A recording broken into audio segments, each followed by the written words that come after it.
지난주에 이어서 큰 음녀 바벨론, 10뿔을 가진 짐승, 7머리, 7산, 7왕. 그러니까 물론 당시에는 세계를 힘으로 지배했던 로마를 상징할 수는 있어요. 그러나 본질적 의미는 인류 역사상 그 종말 때까지, 물론 여기는 종말은 두 가지로 나눕니다. 역사적 종말과 개인적 종말. 하나님과 교회를 대적하고 해방하는 사단의 세력들, 사단의 원리, 사단의 경향, 의도, 적 그리스도를 총체한다 그랬어요. 지금 전쟁도 어떻게 보면은 그런 어떤 증상으로 나타난다 볼 수 있습니다. 그러나 그러한 죄와 사단의 세력들은 힘을 모아 모든 능력과 권세를 짐승에게 줘요. 그러니까 이 사단의 원리는 쉽게 말하면 짐승의 원리로 나타난다는 거예요. 짐승은 뭡니까? 자기밖에 모르잖아요. 짐승은 인격이 없잖아요.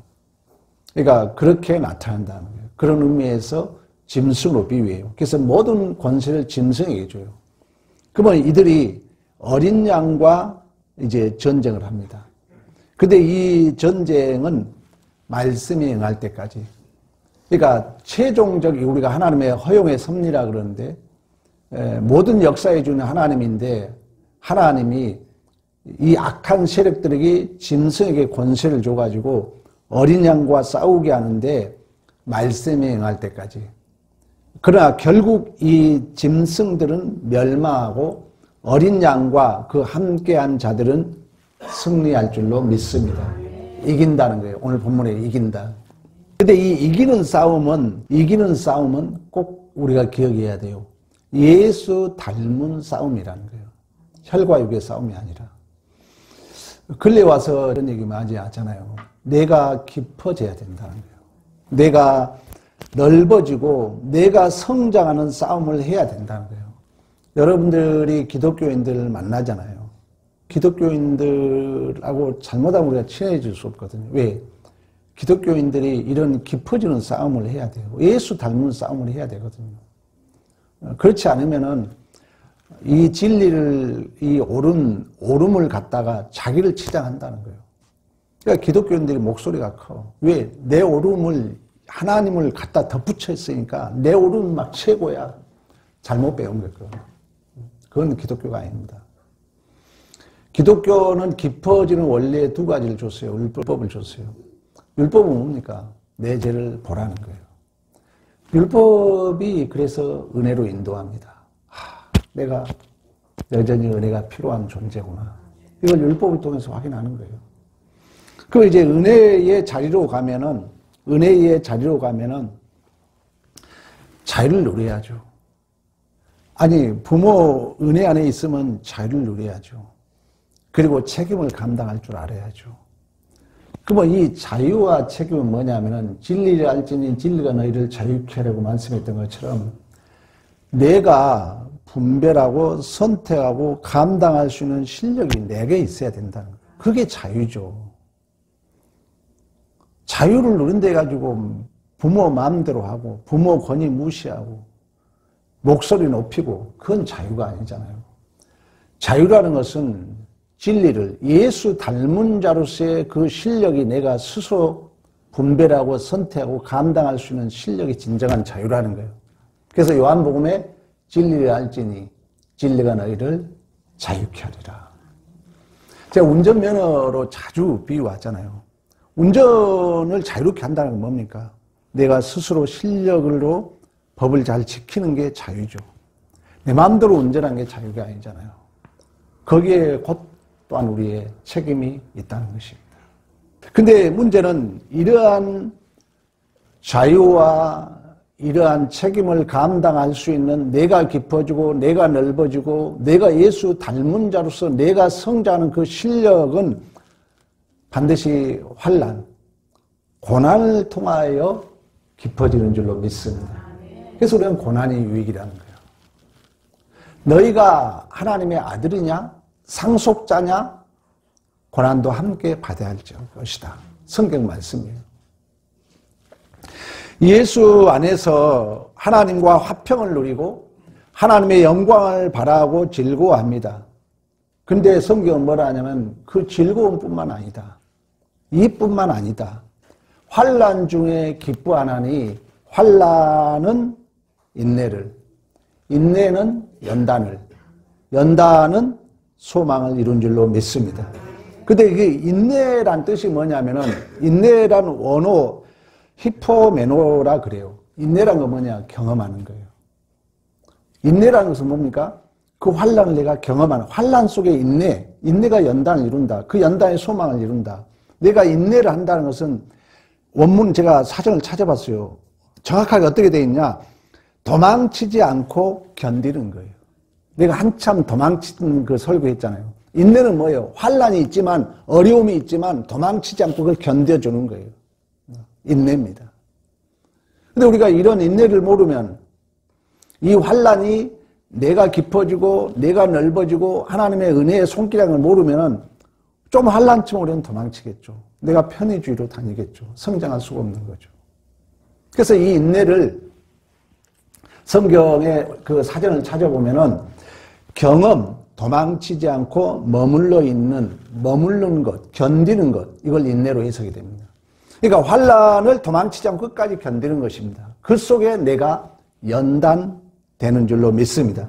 연단이 원어적 성경의 해석은 뭐냐? 성숙이라 그래요. 성숙. 그리고 나의 증거라고 그래요. 그러니까 이 환난이 오되 내가 견디는 거예요. 내가 그 경험하는 거예요, 환난을. 그 속에서 내가 성숙되는 줄로 믿습니다. 그래서 이 환난을 야고보서는 뭐라 하냐면 환난 속에 인내를 온전히 이루어라. 환난이 있을 때 온전히 견뎌라. 그 자리를 견뎌라. 그때 너희로 온전하고 구비하여 조금도 부족함이 없게 하신 줄로 믿습니다. 나무 우리 바람이 엊그제 많이 불었잖아요. 그래서 지금 한절기에 감기들 조심하십시오. 근데 하나님의 참 섭리예요. 이 가을이 깊어지면 바람이 많이 붑니다. 그 이유는 뭐냐면은 겨울을 보내려면 이 나무가 쓸데없는 영양분을 떨쳐야 되거든요. 우리 인생도 마찬가지지만. 그래서 이 낙엽이 떨어뜨리는 거예요. 바람을 불어서. 그래서 추운 겨울을 이겨냅니다. 그리고 이제 추운 겨울이 끝나고 봄이 오면은 또 비바람을 불게 해요. 자고 있던 나무를 흔들죠. 흔들어서 틈이 생기게 해가지고 그곳에 수분이 공급되도록. 하나님의 우리의 인생도 이러한 환난을 통하여 하나님의 뜻을 이루게 하고 또 우리에게 공급하고자 하는 진정한 영적 영양분을 공급하신 줄로 믿습니다. 그래서 우리가 성장한다는 것은, 우리의 실력이 쌓아진다는 것은, 우리는 근래 이런 얘기 많이 하지 않습니까? 내 현재적 존재란 뭐냐? 우리는 타자들의 권력에 어떻게 보면 지배당해 있다는 거예요. 어떤 기표들에 내가 항복당해 있는 것을 우리가 소위 고정관념이라고 그래요. 멈춰 있다 그러잖아요. 그러면 내 고정관념은 내가 잘 몰라. 왜? 내가 포획당해 있기 때문에. 그럼 하나님이 이러한 고정관념을 깨뜨려서 성장할 수 있는 유일한 길은 뭐냐? 환난이에요.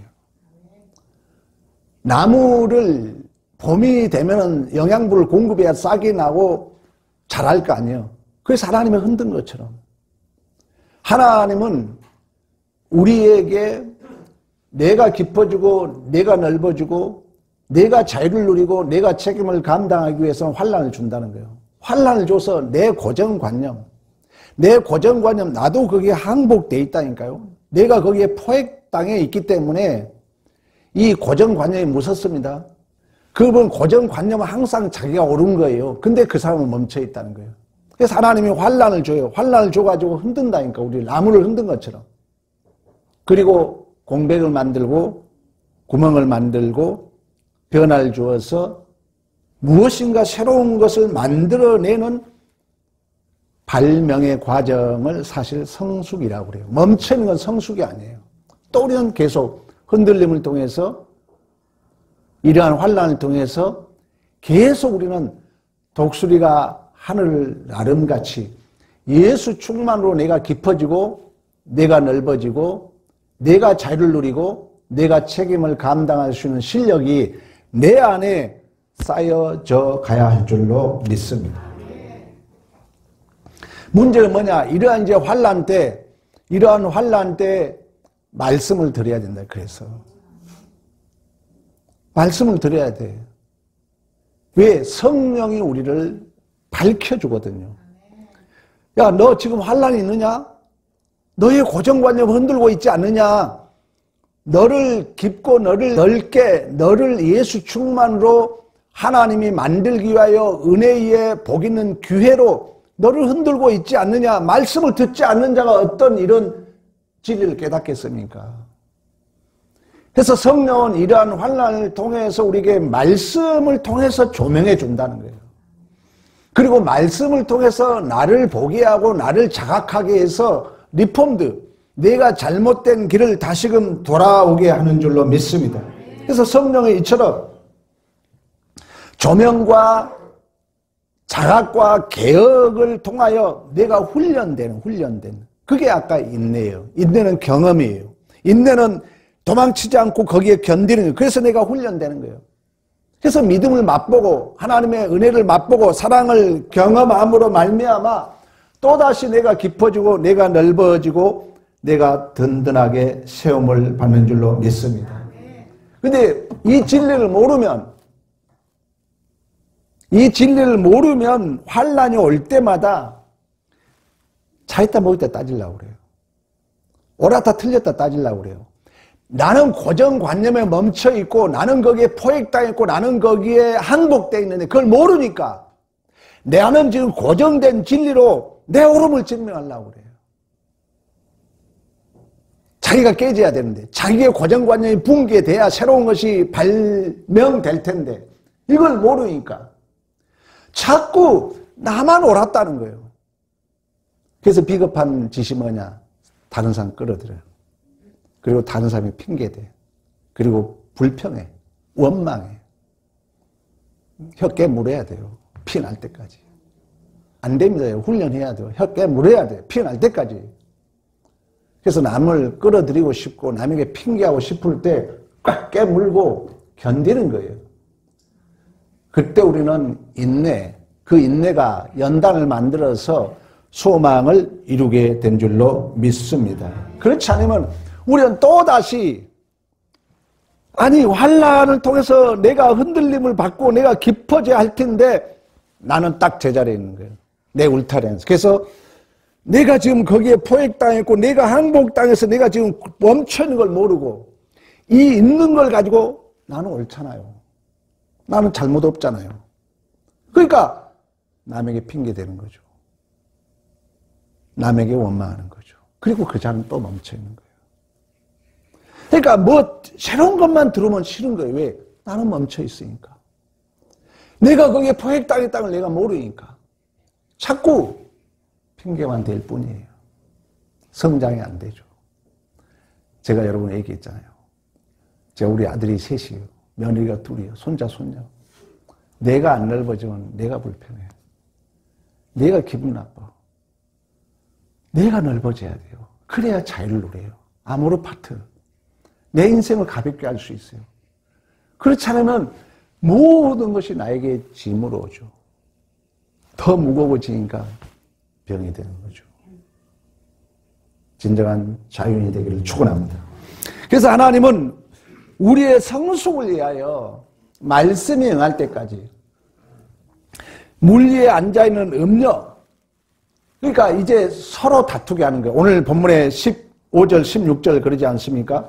15절에 또 천사가 내게 말하되 내가 본 바 음녀가 앉아있는 물은 백성과 무리와 열국의 방언들. 이 말은 뭐냐면 그 음녀로 인하여 모든 세계의 영향권에 있다는 거예요.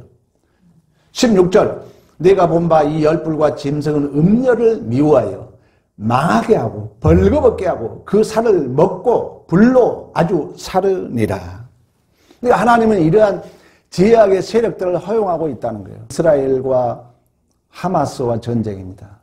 큰 틀에서 보면 하나님이 허용된 거예요. 보라는 거예요. 하나의 그런 사단의 총체적 원리가 그렇게 나타나요. 증상으로 나타난 거예요. 이런 우리의 종말의 징조를 바라보면서 우리의 경건의 능력이 회복돼야 돼요. 얼마나 감사할 일이에요. 우리나라가 남북의 대치, 가장 어떻게 보면 전쟁의 그 위협이 있는 나라라고 그러잖아요. 유일하게 분단 국가죠, 세계에서. 그럼에도 불구하고 오늘 이 자리에 예배 드릴 수 있는 거, 하나님의 은혜인 줄로 믿습니다. 여러분, 이런 증상을 바라보면서 하나님과 더 가까워지라는 거예요. 또 더 하나님 앞에 여러분 충성해야 돼요. 내일이 있는 게 아니에요. 오늘 충성해야 돼요. 언제 포탄이 떨어질지 몰라. 북한에서 방사포가 뭐라더라? 한 시간에 몇만 발 떨어진다 하잖아요. 2만 발인가?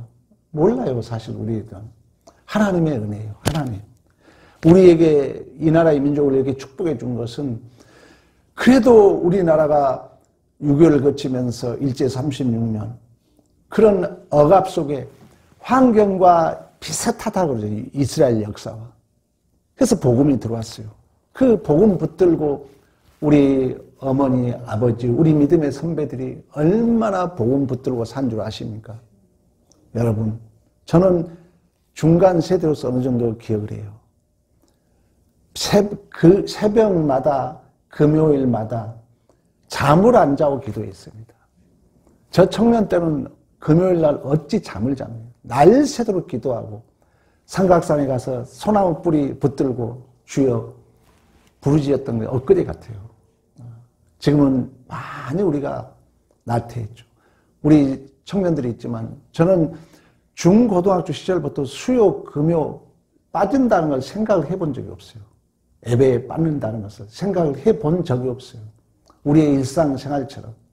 그래서 이민족을 이렇게 축복해 줬는데 나라가 남북이 갈라져 있고 또 우리의 이 국민들도 기독교 사상이 희석되니까 내가 깊어져야 되는데 내가 넓어져야 되는데 그래야 그들을 포용하고 그들에게 이 복음을 증거할 수 있을 텐데 교회도 그런 예수 충만을 놓쳤기 때문에 전부 이원론주의로 옳았다 틀렸다 내 옳음만 증명하려고 그래요. 그러다 보니까 저놈은 나쁜 놈. 이 사상이 우리나라를 지금 지배하고 있어요. 사단의 세력입니다. 사단의 지배를 받고 있다는 거예요. 그러나 교회는 그게 아닙니다. 그래서 하나님은 이러한 현상들을 통해서 우리의 자신들을 보게 하는 줄로 믿습니다. 음녀가 앉아있는 물이라는 것은 이처럼 물은 바다 무저갱이와 같은 의미로 끊임없이 악을 뱉어내는 바다 같은 구덩이. 우리 이미 지난 그 과정에서 설명을 했습니다만 물, 바다, 파도가 치면 육지를 3km 가듯이 서로 잡아먹는다는 것입니다. 그리고 음료와 열, 뿔과 짐승은 서로 미워하고 망하게 하고 벌거벗게 하고 그 살을 먹고 불사르는 원리예요. 지금 하나님이 없으니까 스스로 사실 그 병원 폭격도 자기들의 포탄에 지금 폭격당했다 그러잖아요. 죄라는 게 그렇다는 거예요. 15절에도 그 얘기하지 않습니까? 음녀가 앉아있는 물은 백성과 무리와 열국과 방언들, 그러니까 이러한 사단의 세력들이 온 세계를 지배하고 있고 또 이러한 온 세상은 이 사단, 죄, 총체적 집합체로 말할 수 있는 큰 음녀, 바벨론, 가정한 것들의 어미, 이런 것들은 그런 어떤 사단의 원리 세력들이 현상으로 드러나는 하나의 기표들이에요. 기표라는 거 뭐라 했어요? 그런 이미지를 담고 있다는 거예요. 이러한 것들이, 이러한 사단의 세력들이 만들어 놓은 우리가 소위 언어적 장치란 얘기를 해요. 구조 또는 상징계라고 그래요. 이 세상의 상징계는 뭡니까? 옳았다 틀렸다잖아요. 그리고 선악과잖아요. 또 이러한 영향, 이러한 원리, 또한 이걸 좀 인문학에서 빌려오자면 응시라고 그래요. 그러니까 선악과의 원리, 힘의 원리, 나도 남같이 돈을 많이 벌고 싶은 이러한 세상이 우리를 그런 쪽으로 우리를 이렇게 자꾸 바라보게 하고 그런 응시의 방어적 차원에서 나의 시선은 거기에 포획당해 있는 거예요. 세상이 돈이 최고야. 이렇게 나를 보고 있다는 거예요. 세상이 이 땅에 잘 먹고 잘 살아야 돼. 이게 나를 응시하고 있다는 거예요. 그 방어적 차원에서 나도 돈을 더 많이 가져야죠. 그 응시에 내가 포획당해 있다. 이렇게 얘기를 하는 것입니다. 베드로의 생각도 여러분 그렇잖아요. 주님, 내가 중리대로 같이 가겠습니다. 옥에도 같이 가겠습니다. 이것은 사실 진정한 하나님의 시선에 집중된 고백이 아니었죠. 세상 원리였죠. 아나니아 삽비라가 요셉과 바나바가 밭을 팔아서 사도들에게 내놓습니다. 아나니아 삽비라도 자기도 팔겠다 그래요. 그 뭡니까? 세상의 응시에 대해서 자기의 시선이 거기에 집중된 거죠. 그래서 자기도 거기에 속아 있는 거예요. 그러나 진심이 아니었죠. 하나님은 이처럼 여러분 이러한 사단의 영향력 또 제2의 영향력 그런 응시에 방어했던 나의 시선을 붕괴시키기 위하여 다양한 사건들을 주고 있다는 거예요. 여러분들이 세상이 나를 바라보는 그 응시에 내가 반응하고 나도 내 눈이 거기에 집중되어 있고 하나님과 멀어져 있는 거죠. 그래서 하나님은 자꾸 어떤 사건들을 통해서 그러한 우리의 시선이 그러한 세상적 응시에 내 시선이 집중된 게 아니라 하나님에게 집중대로 만든다는 거예요. 예를 들면 베드로 볼까요? 베드로가 예수님을 3번 부인합니다. 그 3번 부인하는 사건을 통해서 자기 의를 자랑했던 세상에 만든 그 응시에 자기의 시선이 집중되었던 자기 시선이 완전히 붕괴되잖아요. 그래서 주님이 물어요. 바요나 시몬아, 네가 나를 사랑하느냐? 그러니까 진실로 여러분들이 지금 우리의 시선이 어디에 집중되어 있는가 여러분이 진실로 한번 물어봐야 돼요. 정말 하나님에게 집중되었느냐? 아니면 세상의 그 눈에 내 시선이 고정되어 있느냐? 물어야 돼요, 솔직히. 하나님은 우리의 절망을 통해서 내 시선이 그 세상에 고정되어 있던 시선을 하나님께 돌리기를 원한다는 거예요. 그래서 하나님은 이러한 제 세력들을 잠시 하나님의 말씀에 응할 때까지 허용하고 있는 줄로 믿습니다. 이처럼 죄와 사단의 세력과 원리들은 하나님과 교회를 반대하고 해방하지만 결국은 이 세상 죄는 자중질환. 자중질환은 뭐예요? 스스로 멸망하게 돼 있어요. 돈은 돈 때문에 망하게 돼 있어요. 세상의 원리는 그 원리 때문에 결국 또 망하게 돼 있어요. 그리고 하나님의 뜻과 말씀에 응하여 교회를 승리자로 만들어 가실 줄로 믿습니다. 그러니까 사단은 하나님이 잠시 그들이 허용했기 때문에 말씀에 응할 때까지 하나님이 허용했기 때문에 교회를 핍박하고 교회를 해방하고 하나님의 일을 반대하지만 결국 자중질환, 그들은 멸망할 것이고 그러한 환란이 결국 아까 우리를 승리자로 만드는 것처럼 하나님의 뜻과 말씀에 응하여 교회를 승리자로 만들 줄로 믿습니다. 죄란 관역에서 벗어난 결핍입니다. 죄라는 것은 진리에서 벗어난 결핍이에요. 그러므로 자체가 영원할 수 없는 결함을 가지고 있어요. 한시적이에요. 멸망이란 또 다른 뜻은 소멸된다는 거예요. 그런데 이 죄는 상대를 파괴할 뿐만 아니라 여러분 많이 경험하잖아요. 남을 미워해봐요. 남에게 돌을 던져봐요. 상대도 아파요. 그러면 돌을 던지고 난 내 마음은 편합니까? 죄라는 게 그렇다는 거예요. 죄라는 것은 진리에서 벗어난 결핍을 가지고 있기 때문에 오래가지 못할 뿐만 아니라 상대를 파괴시킬 뿐만 아니라 자신도 파괴시킨다는 거예요. 자신도. 여러분들이 죄를 지어보면 그렇잖아요. 내가 화내보세요. 내가 여러분 어떤 문제로 인해서 화내가지고 막 폭발해봐요. 상대도 기분 나쁘죠. 내 마음은 편합니까? 나도 안 좋아요. 죄라는 게 그렇다는 거예요. 근데 이러한 것을 하나님이 허용하고 있다는 거예요. 왜? 하나님의 뜻을 이룰 때까지.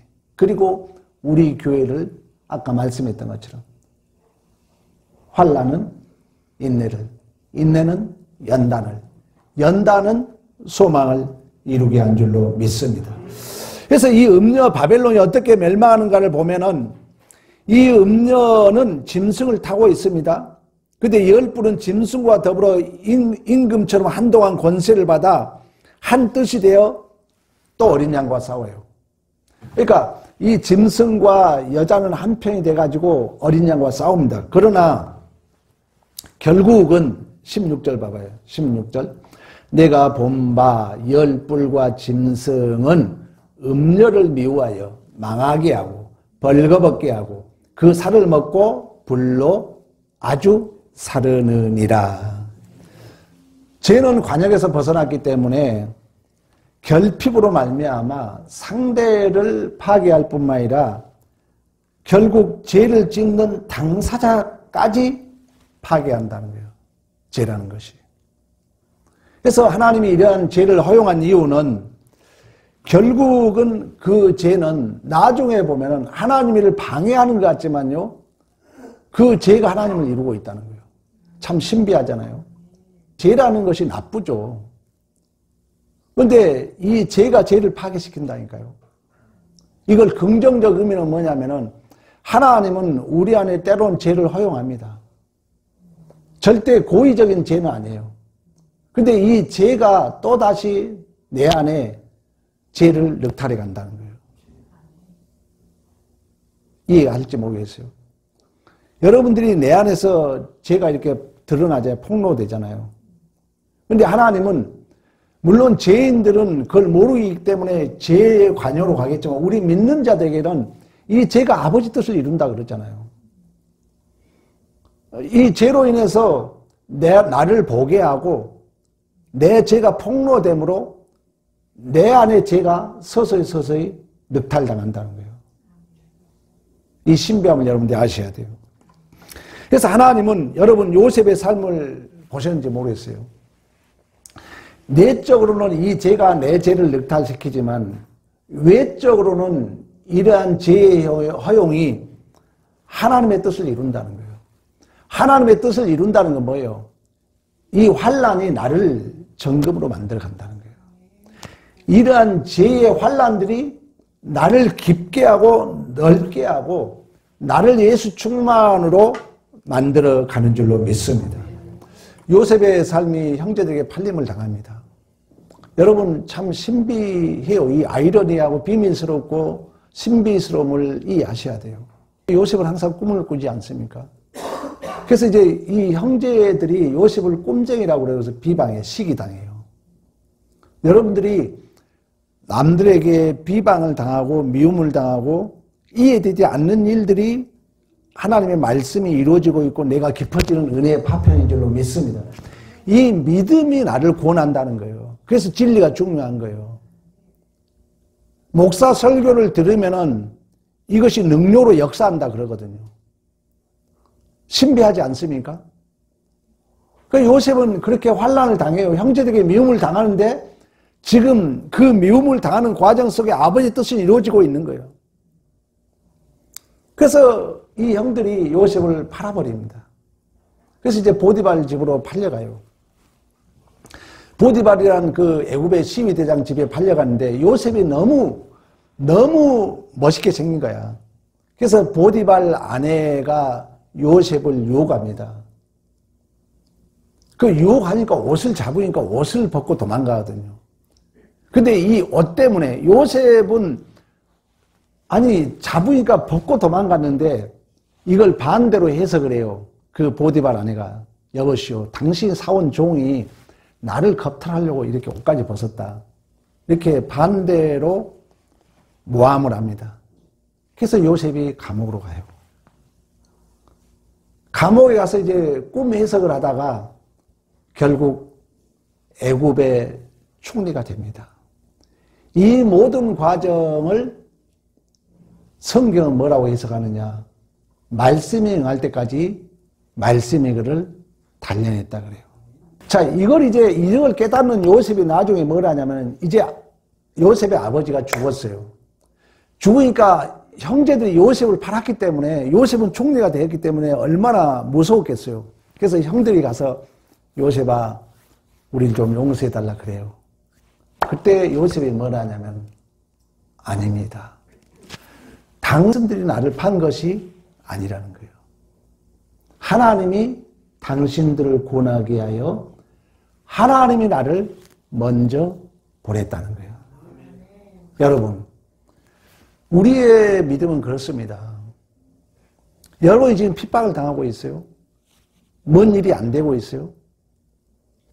물론 인과응보 관계가 있어요. 그래서 성경은 뭐라 하냐면 하나님이 묵시는 때가 있는 거예요. 왜 하나님이 이 때를 지연하고 있는지는 몰라요. 그러나 우리 믿는 자들은 하나님이에요. 하나님이 나를 먼저 이리 보냈습니다. 시편 기자는 말씀이 응할 때까지 말씀이 그를 단련했다. 이렇게 표현하고 있는 것처럼 우리의 존재도 마찬가지입니다. 그래서 오늘 본문 여러분 17절 우리 봅니다. 17절 다 같이 합독해요. 시작. 이는 하나님이 자기 뜻대로 할 마음을 그들에게 주사 한 뜻을 이루게 하시고 그들의 나라를 그 짐승에게 주게 하시되 하나님의 말씀이 응할 때까지 하심이라. 아멘.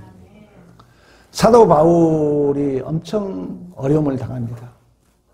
사도 바울은 아무 죄가 없음에도 불구하고 형제들로 말미암아 고발을 당합니다. 그래서 죄 없지만 착고에 매여서 로마로 끌려갑니다. 근데 이제 믿음을 들은, 말씀을 들은 사도 바울은 이 로마로 끌려가는 것이 형제들 때문이 아니라는 걸 알았어요. 이 믿음이 중요하다니까. 말씀을 그래서 듣는 게 중요한 거예요. 하나님이 얘기했어요. 바울아, 네가 예루살렘에서 고난을 당한 것처럼 로마에 가서도 고난을 당할 것이다. 내 존재는 로마까지 가서 당시의 세계를 지배하고 있는 그 로마 황제 가이사에 가서, 가이사 앞에 가서 복음을 증거해야 하는 것이 하나님의 뜻이라는 걸 알았다는 거예요.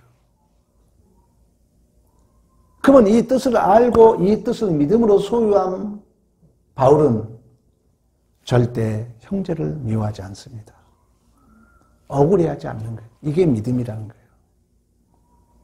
여러분의 삶이 누가 나를 핍박할 수 있어요. 또 내 삶이 꼬이고 꼬여 있을 수 있어요. 그럼 우리 믿는 자들의 믿음은 뭡니까? 모든 역사의 주인이 하나님이신 줄 믿습니다. 이 믿음만이 구원을 준다는 거예요. 이 믿음만이 나에게 평안을 주고 안식을 준다는 거예요. 이 믿음만이 나에게 진정한 충성과 헌신과 순종이 격발되는 거예요. 이 믿음이 없다 우리는 또 변명하겠죠. 인내를 안 하겠죠. 인내는 뭐라 했어요? 경험하는 거예요. 도망치지 않고 견디는 거예요. 믿음으로. 그때 연단, 내가 증거가 생기는 거예요, 내 안에. 그러므로 말미암아 소망이 이루어지는 줄로 믿습니다. 그래서 바울은 이러한 믿음이 있었기 때문에 내가 비록 로마에 지금 죄도 없이 이렇게 착고에 매여서 끌려가지만 내가 바로 성령이 임하면 권능을 받고 예루살렘과 온 유대와 사마리아 땅끝까지 이르러 내 증인이 되리라. 내가 증인이구나. 내가 대리자구나. 내가 주인공이구나. 이 믿음이 있었기 때문에 그들에게 원망하지 않습니다. 억울해하지 않아요. 그 현실을 당당하게 감당해 가는 줄로 믿습니다. 이처럼 하나님은 예수 그리스도의 충만을 이해한 말씀이 응할 때까지 죄와 사단의 원리들을 때로는 허용하고 있다는 거예요. 여러분, 우리 예수님이 능력이 없습니까? 우리 예수님이 옷벗김을 당하고 뺨을 맞고 침뱉음을 당하고 아버지 뜻을 이루기 위하여 하나님이 허용한 거예요. 그래서 제자들이 아유 주님 저런 나쁜 놈들 칼로 그 예수를 잡으러 온 군병 말고의 길을 자릅니다. 주님이 뭐라고 합니까? 칼을 칼집에 꽂아라. 내가 어찌 아버지께서 주신 잔을 받지 않겠느냐? 내가 어찌 아버지께서 주신 잔을 거부할 수 있겠느냐? 생각해봐요. 아무 죄 없이 오셔가지고 침뱉음을 당합니다. 뺨을 맞습니다. 옷벗김을 당합니다. 침을 뱉습니다. 조롱합니다. 너 하나님의 아들이거든 내라봐라. 그리고 창으로 찌릅니다. 가시면류관을 씌웁니다. 그게 아버지 뜻이었다는 거예요. 아버지 뜻이기 때문에 도살장에 끌려가는 양처럼 입을 열지 않았다고 이사야는 표현하고 있습니다. 그런 모든 것을 심판할 수 있는 권세를 가졌지만 심판자로 선 것이 아니라 아버지, 저들이 저들의 죄를 알지 못합니다. 저들을 용서해달라. 이런 모습을 보고 나서 저 나쁜 놈이라고 비방했던 군병들, 그 예수를 함께 붙잡아 왔던 그 백부장을 비롯하여 많은 무리들이 야, 참으로 하나님의 아들이었다. 이런 고백을 하거든요. 우리가 예수를 믿는 자들로서 하나님의 자녀로서 우리의 증언입니다. 이런 말하면 힘들지 모르겠지만 돌을 던지면 맞아야 돼요. 쉽지는 않죠. 근데 성경의 가르침은 맞으라는 거예요. 그때 절대 그때 맞음으로 말미암아 그걸 견디면은 성령이 우리에게 뭔가를 준다는 거예요. 뭔가를 줘요. 이 과정을 성장이라 그래요. 이걸 인문학에서는 진리라고 그래요. 멈추는 건 진리라고 하지 않습니다. 내가 하여튼 뭔가 흔들림을 통해서 그 자리에서 뭔가 공백을 생기는 상태, 이걸 인문학에서는 진리, 성장이라고 해요. 근데 우리는 어느 기점 되면 이렇게 멈춰 있잖아요. 이걸 탁 울타를 쳐. 그리고 그때부터는 내 진실만 증명하려고 그래요. 내 옳음만 증명하려고 그래요. 내가 멈춰 있고 썩고 있는 걸 몰라. 아니라는 거예요. 여러분들이 어떤 그 환난, 고난, 하나님은 단순하게 구원의 개념이 했다 안 했다가 아니라 내가 예수의 충만으로 내가 깊어지고 내가 넓어지고 내가 하나님 나라의 증인으로 세우기 위하여 하나님은 이 제약이 관영함을 그 때가 이룰 때까지 아직 허용하고 있다는 사실이에요. 그렇다면 누군가의 죄로 인하여 당한 우리의 아픔과 고난을 우리는 묵묵히 감당해야 될 줄로 믿습니다. 여러분 안에 일어난 슬픈 일, 불행한 일, 고단한 일이 있을 수 있어요. 요나가 아버지 뜻을 거역하고 니느웨에 가서 복음을 증거하려 했는데 5세 뱀을 탑니다. 성경이 뭐라 하냐? 하나님이 환난을 줘요. 그래서 엄청난 큰 폭풍을 만나가지고 배가 깨지게 됩니다. 그때 요나가 그래요. 나를 바다에 던져라. 이 큰 풍랑을 만난 것이 나 때문인 줄 내가 아노라. 그런 고백을 하고 있는 것처럼 여러분들이 말씀을 들으면서 왜 하나님이 이러한 고난을, 왜 하나님이 이러한 시련을, 왜 하나님은 저러한 원수를 내 아내로, 내 남편으로, 내 자녀로, 내 이웃으로 허락했을까, 이런 질문을 가질 수 있습니다. 그래서 성경의 뜻은 뭐냐? 너를 위해서 줬다. 참 힘들죠, 받아들이기가. 그래요, 하나님 나를 위해서 줬다고요? 그 우리가 해야 할 일은 뭐예요? 울어야 돼요. 울고불고 그 자를 견디는 거예요. 그때 성령은 무엇인가 분명 조명해 줄 것입니다. 무엇인가 나를 깨닫게 할 것입니다. 무엇인가 나를 돌아올게 할 것입니다. 근데 문제는 뭐냐? 이때 내가 막 똑같이 죄 지어버리잖아요. 죄하고는 하나님이 일을 안 해요. 죄하고는 일하지 않아요. 하나님 내버려둬요, 그때는. 근데 여러분들 이제 설교를 들었잖아요. 설교를 들었기 때문에 우리 목사님이 하나님이 허용했다 했지, 하나님이 나를 위해서 줬다 하지 하고 꾹꾹 참으면서 하나님 왜 줬습니까? 이렇게 물었을 때 뭔가 그 고정관념에서 흔들림이 있죠. 그런 순간 내 고정관념이 붕괴되죠. 그러면서 새로운 것이 나에게 채워지는 것을 경험하게 됩니다. 이걸 성화라고 그래요. 이걸 성숙이라고 그럽니다. 모든 삶의 정황은 나를 이처럼 예수 충만을 구체와 실체와 깊어지고 넓어지는 은혜의 파편이라는 이 믿음 안에 여러분의 참다운 안식을 누리는 복된 삶이 되기를 간절히 축원합니다.